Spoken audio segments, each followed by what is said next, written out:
Hello friends, welcome to our YouTube channel of statistics.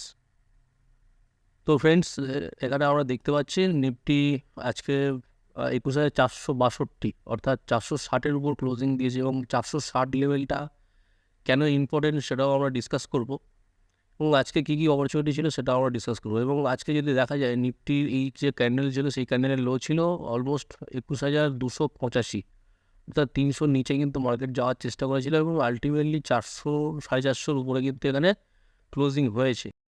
তো almost এটা একটা hammer type candle দেখতে পাচ্ছি এবং এই ক্যান্ডেলের সাইকোলজি হিসাবে আমরা কিন্তু একটা বুলিং প্রেশার এখানে দেখতে পাচ্ছি।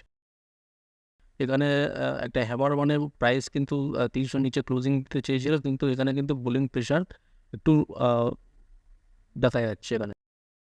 এবং এইখানটা যদি আমরা দেখি এবং কেন 450 লেভেলটা ইম্পর্টেন্ট আমি বলছি, এই যে ক্যান্ডেলের লো ছিল, এই যে এই ক্যান্ডেলে দেখছি 10th জানুয়ারির যে ক্যান্ডেল, যে প্রিভিয়াস লো ছিল সেই প্রিভিয়াস লোর উপর কিন্তু আজকে ক্লোজিং হয়েছে। এবং এই লোটার সাথে সাথে আজকের ক্যান্ডেলটাও অনেকটা বেশি ইম্পর্টেন্ট, মার্কেট কী রকমভাবে মুভমেন্ট করবে নেক্সট টাইম সেটার জন্য। যদি আজকের এই ক্যান্ডেলটা যদি ব্রেকডাউন হয় সামহাও কোনোভাবে, যদি দেখা যায় যে কালকে এই ক্যান্ডেলটা নিচে মার্কেট এসে গেছে, তাহলে কিন্তু মার্কেটের জন্য নেক্সট যে সাপোর্ট আমরা 21,000 পর্যন্ত একটা নেক্সট মানে মার্কেট আরও 500 পয়েন্টের নিচে একটা টার্গেট দিতে পারে। অর্থাৎ ইমিডিয়েট সাপোর্ট হিসাবে তখন আমাদের যেটা দাঁড়াবে সেটা হচ্ছে 21,000। আদারওয়াইজ এই যে ক্যান্ডেলটা 460-এর উপর যতক্ষণ মার্কেট আছে এবং 460-টাকে যদি মার্কেট সাস্টেন করে, তাহলে কিন্তু আবার কিন্তু মার্কেট কিন্তু এই যে ট্রেল লাইনটা আমরা এখানে ব্রেকডাউন হয়েছে দেখলাম, এই ট্রেল লাইনটা কিন্তু আবার এখানটায় একটা মুভমেন্ট আমরা পেতে পারি এবং এইখান থেকে একটা 21,800 পর্যন্ত একটা মুভমেন্ট আমরা আবারও কিন্তু একটা লক্ষ্য করতে পারি। তো ইনিশিয়াল লেভেলে এই জায়গাটা আপাতত নিফটি দাঁড়িয়ে আছে এবং আমরা দেখে নেবো যে 15 মিনিটে কীভাবে প্রাইস অ্যাকশন হয়েছে। তো আমরা সেই জন্য 15 মিনিটে যাওয়ার চেষ্টা করবো, তার সাথে অপশনটাও অবশ্যই লক্ষ্য করবো। ঠিক আছে, তো আমরা দেখতে পাচ্ছি নিফটি মোটামুটি 475 এই লেভেল পর্যন্ত রিটেস্ট দেওয়ার চেষ্টা করেছিল ফার্স্ট অফ অল। এবং মার্কেট ওপেন যদি আমরা দেখি, মার্কেট ওপেন হয়েছিল মার্কেট 414 এবং 475 যাওয়ার চেষ্টা করে এবং আস্তে আস্তে কিন্তু মার্কেট 300 লেভেলটা কিন্তু রিজেকশন হয়েছে ভালোভাবে এবং আস্তে আস্তে মার্কেট এই যে গ্যাপটা কিন্তু ফিল করেছে। তো যখনই মার্কেট গ্যাপ ডাউন করার পর একটা গ্যাপ ফিল করছে মানে কিছুটা হলেও কিন্তু তার একটা স্ট্রেংথ কিন্তু ফিরে আসছে, এইরকম একটা সাইকোলজি আমরা মনে রাখতে পারি। ঠিক আছে, কারণ মার্কেট কিন্তু গ্যাপ ডাউন হয়েছিল, এখানে একটা সেলিং প্রেশার আছে আমরা অবশ্যই বুঝতে পারছি, কিন্তু গ্যাপ ডাউন হওয়ার পর যখন গ্যাপটা ফিল করে তখন কিন্তু একটু হলেও মার্কেটে কিছু বুলিশ কিন্তু একটা টেন্ডেন্সি দেখা যায় মার্কেটে। এবং এই রকম সিচুয়েশানে আমরা আজকে কি করতে পারতাম সেটা আমরা একটু দেখানোর চেষ্টা করি। তো আমি এখানে 21,500 কলটা দেখছি। তো 21,500 কল মোটামুটি আমরা যদি দেখি 50 টাকা 40 টাকা ওপেন হয়েছিল এবং 55 টাকা পর্যন্ত গেছিলো। ঠিক আছে, এইখান থেকে কিন্তু মার্কেট এখানে যখন ডাউন হয় তখন কিন্তু কলটা মোটামুটি আপনার 20 টাকার নিচে যায় এবং তারপরে কিন্তু আবার সুযোগ দেয় সেই 40 টাকা 45 টাকা পর্যন্ত যাওয়ার। তো আমরা এই জায়গাটা যখন দেখতে পাচ্ছি, যখন গ্যাপটা ফিল করলো তখন কিন্তু এই কলে এইটার আমি যদি as a stop loss 60 rupees as a stop loss maintain করতাম, মানে 10-15 রুপিসের কিন্তু একটা স্টপ লস আমাদের এখানে আসতো এবং তার রেসপেক্টিভলি যদি দেখি এটাতে কিন্তু সুন্দরভাবে রিজেকশান এসছে এবং একদম ইট বিকাম। ঠিক আছে, তাহলে কল সেলিংয়ের জন্য আজকে নিফটিটার তো খুব ভালো অপরচুনিটি ছিল। এবং পুট বাইংয়ের যদি আমরা কথা বলি, তা পুট বাইংয়ের জন্য পরে কিন্তু পুটটা অনেকটাই মানে সাইডওয়েজ মুভমেন্ট এখানে দেখতে পেয়েছি আমরা, এই জায়গাটা আমি দেখাতে চাইবো। সাইডওয়েজ মুভমেন্টের জন্য কিন্তু এখানে কিন্তু পুটে খুব একটা মুভমেন্টটাও আমরা দেখতে পাইনি। তো আজকের জন্য কল সেলিংটা ভালো অপশান ছিল, যেহেতু মার্কেট খুব বেশি মোমেন্টাম দেখায়নি, কারণ মার্কেট 414 বলে যে 460-62-তে ক্লোজিং, তো অলমোস্ট একটা ভি শেপ মার্কেট আমরা দেখতে পাচ্ছি এবং তার জন্য খুব একটা যে মুভমেন্ট পেয়েছি তা নয়। তো সেই জন্য কল সেলিংটা অনেকটা বেশি যুক্তিযুক্ত বলে আমার মনে হয়। তো আমরা একটু এবার নিফটি ব্যাংকের জন্য দেখে নেব। নিফটি ব্যাংক কিন্তু আমরা অনেকটা অপরচুনিটি পেয়েছি, আমরা দেখতে পাবো সেটা। তো 45,700-এর কাছে আজকে ক্লোজিং হয়েছে, অলমোস্ট 350 পয়েন্টসের একটা ডাউন আছে। এবং নিফটি ব্যাংকে যদি আমরা কথা বলি, এই যে ক্যান্ডেলটা ব্রেকআউট ক্যান্ডেলটা আমি একটু জিনিসটা আমি জুম আউট করছি। তো নিফটি ব্যাংকের যে এই ক্যান্ডেলটা আমরা লাস্টের ভিডিওতে ডিসকাশন করেছিলাম যে এই ক্যান্ডেলের নিচে যখন যদি মার্কেট ক্লোজিং হয়, মানে 45,500-এর নিচে যদি ক্লোজিং হয়, তাহলে কিন্তু নিফটি ব্যাংকের জন্য একটু সমস্যা হতে পারে, এবং দেন এই যে গ্যাপগুলো আছে কিন্তু গ্যাপ ফিল করতে পারে নিফটি ব্যাংকের জন্য। তো আমরা যদি দেখি এখানে 45,700 উপর কিন্তু ক্লোজিং হয়েছে, অর্থাৎ এই যে লেভেলটা কিন্তু ভালোভাবে কিন্তু মার্কেট সাপোর্ট নিয়েছে। যদি দেখা যায় নিফটি ব্যাংক নিফটি দুটোর ক্ষেত্রে আজকের যে ক্যান্ডেলটা হয়েছে এই ক্যান্ডেলের নিচে যদি যায় কিন্তু তাহলে মার্কেট কিন্তু অনেকটা ডাউনে যেতে পারে, এবং নিফটি ব্যাংকের জন্য 43,500 43,600 লেভেল পর্যন্ত কিন্তু মার্কেটও আসতে পারে।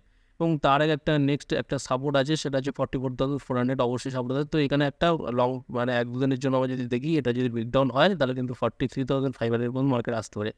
এবার আদারওয়াইজ সেকেন্ড কন্ডিশনে কী থাকছে, সেকেন্ড কন্ডিশনে যদি দেখা যায় যে 45,700 কাছে যদি মার্কেট ঠিকঠাক থাকে, এবং আমরা যদি দেখি যে মার্কেট কিন্তু গ্যাপ ডাউন হওয়ার পর এই যে গ্যাপটা কিন্তু ভালোভাবে ফিল করেছে পুরোপুরি, তো এইখানটা কিন্তু একটা ভালো মোমেন্টামের একটা এক্সপেকটেশন আমরা রাখতে পারি। তো মেবি এই যে আমাদের ট্রেড লাইন ছিল, তো অলমোস্ট আবার আমাদের 47,000 পর্যন্ত মার্কেট কিন্তু আবার একটা মুভ পুলব্যাক এখানে আমরা দেখতে পেতে পারি।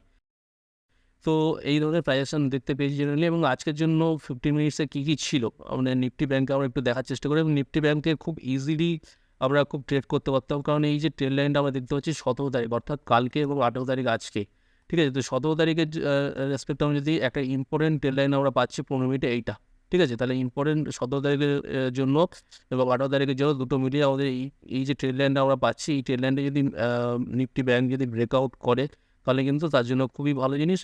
এবং নেক্সট লেভেলে আমরা 46,400 এবং 800 এইসব লেভেল কিন্তু অ্যাচিভ হতে পারে আফটার ব্রেকআউট।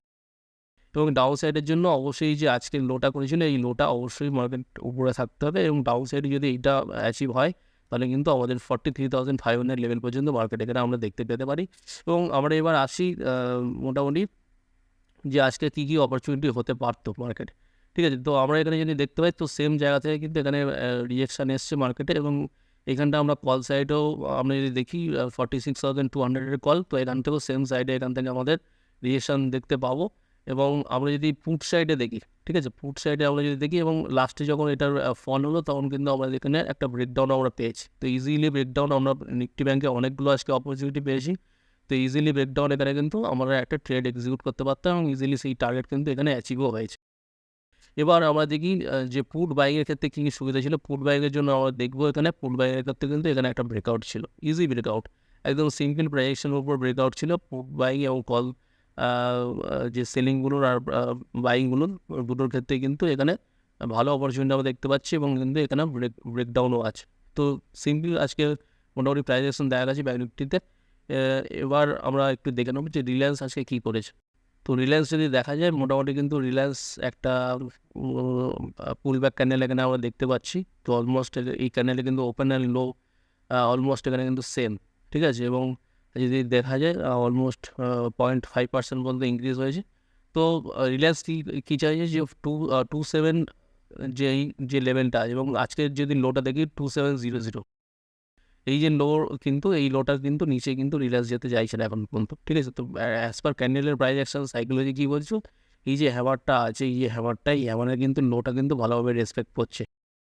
তাহলে এরকম একটা ক্যান্ডেল আসার পর যদি কেউ চান তো এখানে একটা লং অবশ্যই রাখতে পারে, এবং এখানে একটা আমরা 1 ঘন্টা ট্রেড লাইনও পাবো। এটার ব্রেকআউটে আমরা যদি পাই তো ট্রেড এখানে কিন্তু 2843 পর্যন্ত একটা আমাদের টার্গেট এখানে পেতে পারি। তো অলমোস্ট এখানে 100% একটা টার্গেট আছে, এবং স্টপ লস এখানে যদি কথা বলে, স্টপ লস কিন্তু এখানে অনেকটাই ছোটো। তো এই লেভেলটা ভালো লেভেল আপাতত রিলায়েন্সের জন্য। এবং এইচডিএফসি ব্যাংকের জন্য আমরা যদি দেখি, অলমোস্ট আরও 3% আজকে ডাউন আছে এইচডিএফসি ব্যাংক। এবং আমরা কালকে প্ল্যান করেছিলাম যে যদি এই যে ক্যান্ডেলটা কালকে লাস্ট বানিয়েছিল, এই ক্যান্ডেলের উপর আমরা এইখানে ট্রেড লাইনটা একটা মার্ক করেছিলাম। এই ট্রেড লাইনটা আমি আরেকবার একটু আঁকার চেষ্টা করব। তো এই যে ট্রেড লাইনটা ছিল, এই ট্রেড লাইনটা যদি এখানে যদি একটা রিভার্সাল এখানে আসে মার্কেটে, তাহলে কিন্তু আমি এখানে লং করার চিন্তা ভাবনা করেছিলাম।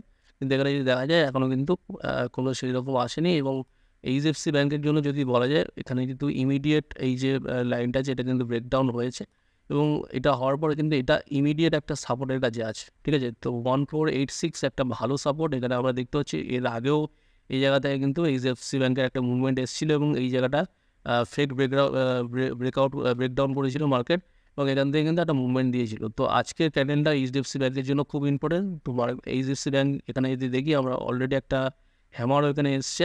তো তো এইখানটা যদি দেখি তো 1486 অথবা 1480 এই যে লেভেলটা আজকের ক্যান্ডেলের যে লো, এই লোটা কিন্তু খুব ইম্পর্টেন্ট জোন। এই লোর নিচে যদি এইচডিএফসি ব্যাঙ্ক যায় তাহলে কিন্তু একটু সমস্যা হতে পারে।